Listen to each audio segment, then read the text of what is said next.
ہو، میں مٹی کا گھر ہو، میں کیڑوں کا گھر ہو۔ جب مومن بندہ دفن کیا جاتا ہے تو قبر اسی سے کہتی ہے تمہارا آنا مبارک ہے، بہت اچھا کیا جو تم آ گئے۔ جتنے لوگ میرے پیٹ پر چلتے تھے مجھے تم ان میں سب سے زیادہ پسند تھے۔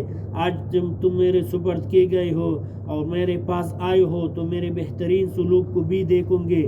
اس کے بعد قبر جہاں تک مردے کو نظر پہنچ سکے وہاں تک کشادہ ہو جاتی ہے اور اس کے لیے ایک دروازہ جنت کی طرف کھول دیا جاتا ہے۔ اور جب کوئی گناہ گار یا کافر قبر میں رکھا جاتا ہے تو قبر کہتی ہے تیرا آنا نامبارک ہے، بہت برا کیا جو تو آیا۔ جتنے لوگ میرے پیٹ پر چلتے ان سب میں سے زیادہ نفرت تمہارے ساتھ تھی۔ آج جب تم میرے حوالے ہوا اور میرے پاس آیا تو میرے برے سلوک کو بھی دیکھ لوں گے۔ اس کے بعد قبر اسے اس طرح دباتی ہے کہ پسلیاں آپس میں ایک دوسرے میں گھس جاتی ہے۔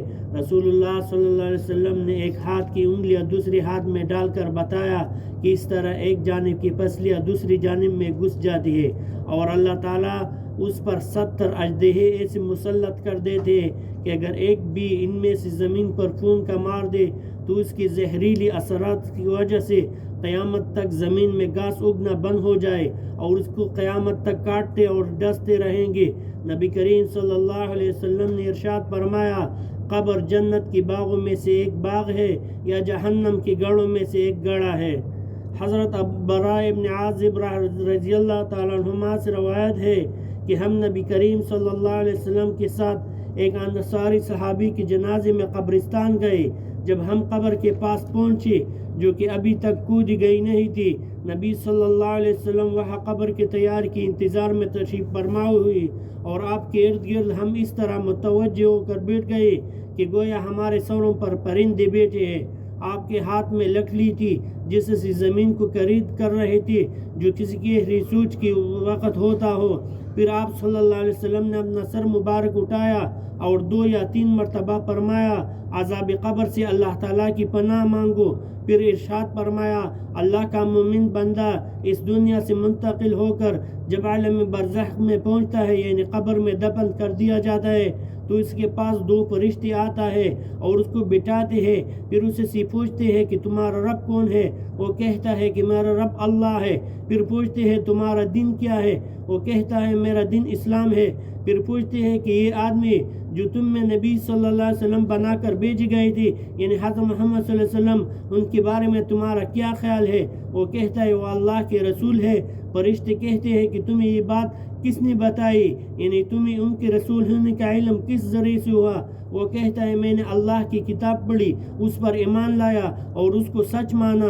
اس کے بعد رسول اللہ صلی اللہ علیہ وسلم نے ارشاد فرمایا مومن بندہ فرشتوں کے مذکورہ بالا سوالات کے جوابات جب اس طرح ٹھیک دے دیتا ہو تو ایک منادی آسمان سے ندا دیتا ہے، انہیں اللہ تعالیٰ کی طرف سے آسمان سے اعلان کرایا جاتا ہے کہ میرے بندے نے سچ کہا، لہٰذا ان کے لیے جنت کا بستر بچھا دو، اسے جنت کا لباس پہنا دو اور اس کے لیے جنت میں ایک دروازہ کھول دو۔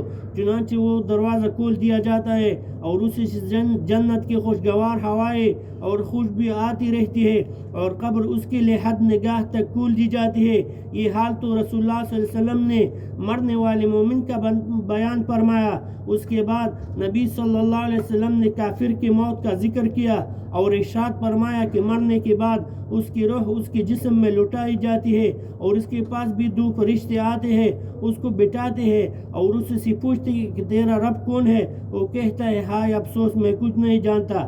پھر فرشتے اس سے پوچھتے ہیں کہ تیرا دین کیا ہے؟ وہ کہتے ہیں ہائے افسوس میں کچھ نہیں جانتا۔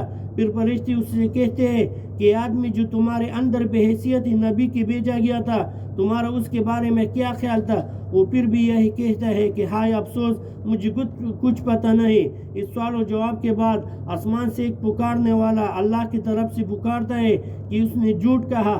پھر اللہ تعالیٰ کی طرف سے ایک منادی آواز لگاتا ہے کہ اس کے لیے آگ کا بستر بجھا دو اور اسی آگ کا لباس پہنا دو اور اس کے لیے دوزخ کا ایک دروازہ کھول دو۔ چنانچہ یہ سب کچھ کر دیا جاتا ہے۔ رسول اللہ صلی اللہ علیہ وسلم فرماتے ہیں دوزخ کے اس دروازے سے دوزخ کی گرمی اور جلسانے والی ہوائیں اس کے پاس آتی رہتی ہے اور قبر اس پر اتنی تنگ کر دی جاتی ہے کہ جس کی وجہ سے اس کی پسلیاں ایک دوسرے میں گھس جاتی ہے۔ فائدہ میں لکھتے ہیں فرشتوں کا کافر کو یوں کہنا کہ اس نے جھوٹ کہا، اس کا مطلب یہ ہے کہ کافر کا فرشتوں کے سوال و جواب میں اپنے انجان ہونے کو ظاہر کرنا جھوٹ ہے، کیونکہ حقیقت میں وہ اللہ تعالیٰ کی توحید اور اس کی رسول اور دین اسلام کا منکر تھا۔ حضرت انس ابن مالک رضی اللہ تعالیٰ عنہ سے روایت ہے کہ رسول اللہ صلی اللہ علیہ وسلم نے ارشاد فرمایا، جب بندہ اپنے قبر میں رکھ دیا جاتا ہے اور اس کی ساتھ یعنی اس کی جنازے کے ساتھ آنے والے واپس چل دیتے ہیں اور ابھی وہ اتنے قریب ہوتے ہیں کہ ان کی جوتیوں کی آواز وہ سن رہا ہوتا ہے، اتنے میں اس کے پاس 2 فرشتے آتے ہیں اور اس کو بٹھاتے ہیں، پھر اس سے پوچھتے ہیں، تم اس شخص محمد صلی اللہ علیہ وسلم کے بارے میں کیا کہتے تھے؟ جو مومن ہوتا ہے وہ کہتا ہے کہ میں گواہی دیتا ہوں کہ وہ اللہ کے بندے اور اس کے رسول ہے۔